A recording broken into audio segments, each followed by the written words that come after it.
Hello viewers, this is Dow Too Fast here. Check out this brand new head-up display unit I just installed into this vehicle. It's a standalone unit that plugs into your OBD port, and it can provide you many different types of vehicle information on this one display. If you want to learn more about it, stay tuned.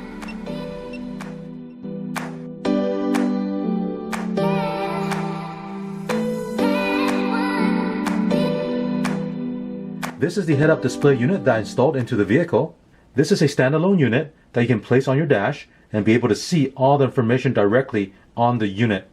The model number of this is C500. Let me unbox it so you can see what the unit looks like.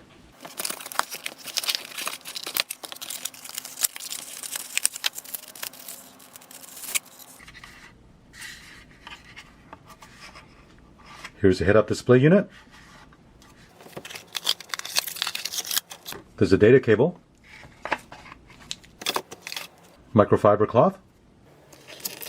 There's a sticky pad you place on your dash, and then the unit will go on top. Here's a user manual. Here's a look at everything you get with this unit. Taking a closer look at this head-up display unit, over here we have this flip-up reflective screen. On this side we have a LED display. This will show you information such as speed, RPM, voltage, fuel consumption, and many other vehicle information that it gets from the OBD port. Now this LED display will project information onto this reflective screen. On this side, there is a rocker switch that you can push in and toggle left and right. This will allow you to navigate the setup menu and to toggle to different display. Next to it is the on-off switch, so you can manually turn this unit off even when the OBD cable is plugged in. On this side is the mini USB connector where you connect the data cable. On the other end of the cable, you plug this into your OBD port. In the middle of the display, you see this dot right here. This is a photo cell, and it will sense whether it's daytime or nighttime. During the nighttime, it will dim the display so it won't be so bright. Now you do need to plug this unit into the OBD port for it to power on, so let's take this to the car and get it installed. To install this unit, take this data cable with a mini USB connector and plug it in to the back of the unit. This cable is 5.5 feet long. Place a sticky pad onto your dash.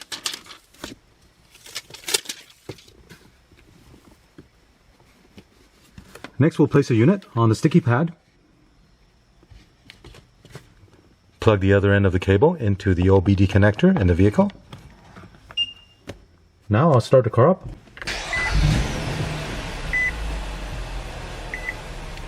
Adjust the screen so you can see the display.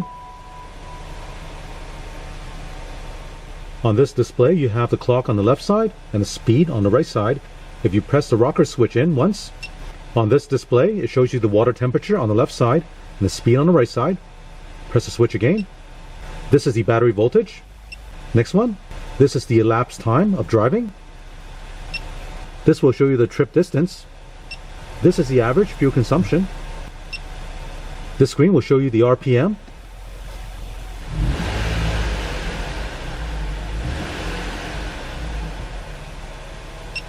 Now we're back on the first screen. To go into the setup, press and hold the switch. The first menu is menu 0. This is for fine-tuning the speed reading on the unit. The range on this is 50 to 150, default value is 107. So if you find the speed reading on this unit does not match what's on your speedometer, you can increase or decrease its value to calibrate it. Press the switch. This is menu 1. This is for calibrating the RPM reading. The range you can set on this is 50 to 150, default value is 100. If you find the RPM reading on this unit is lower or higher than what's on your vehicle, you can increase and decrease its value. Next menu, number 2.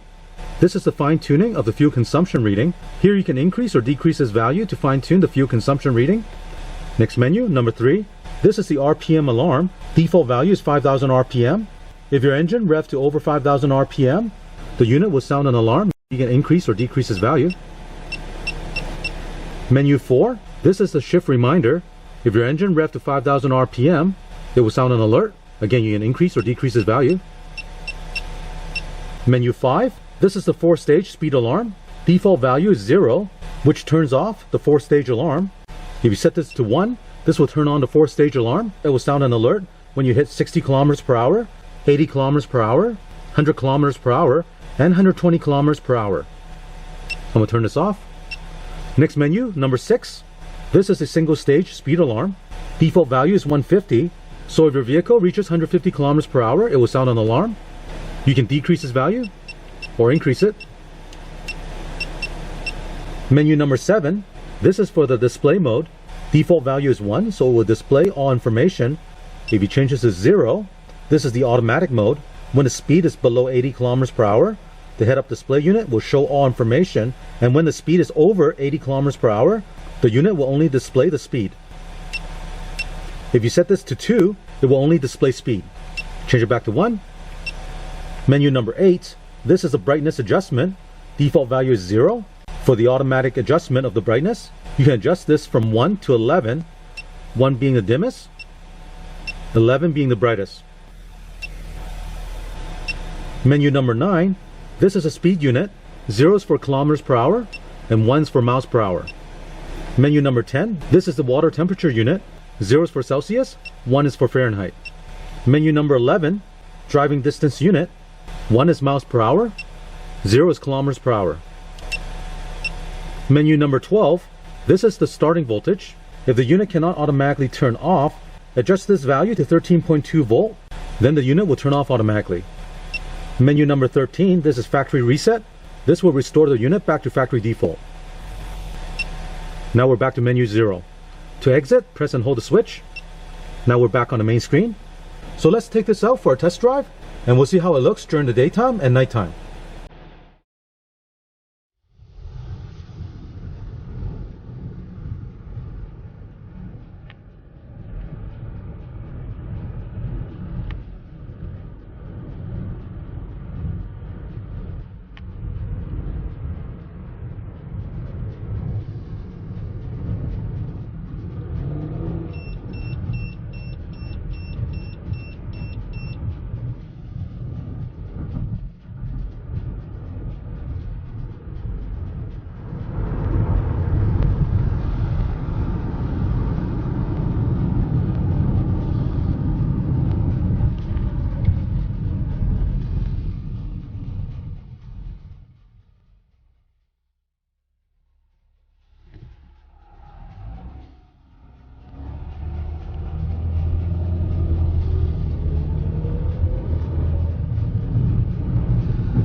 As you can see, the C500 head-up display unit works very well. I like this new design with a built-in flip-up reflective screen, making installation very easy. And you can easily place this unit anywhere on your dash. The information that's projected onto the screen is very clear and easy to read. With Adjust, you can clearly see the information daytime or nighttime. Now I do want to mention, on a very bright sunny day, the display can get washed out, making it a bit difficult to see. If there is one thing they can improve on with this unit, I wish they added more information on the display. Let's say they had a bar graph for the RPM. I think visually that would look very good. Overall, I think it's a good unit. Now the settings I showed you earlier will be saved once you set it, and it will remember those settings even when you turn off the ignition. As far as the accuracy of the information displayed, I found it to be pretty much the same as what's shown on my instrument cluster. Now if you want to learn more about this unit, I will include the link in the description below. Let me know what your thoughts about a device like this in the comments section. I hope you enjoy watching this video, and don't forget to click on a thumbs up and subscribe to my channel. Thank you.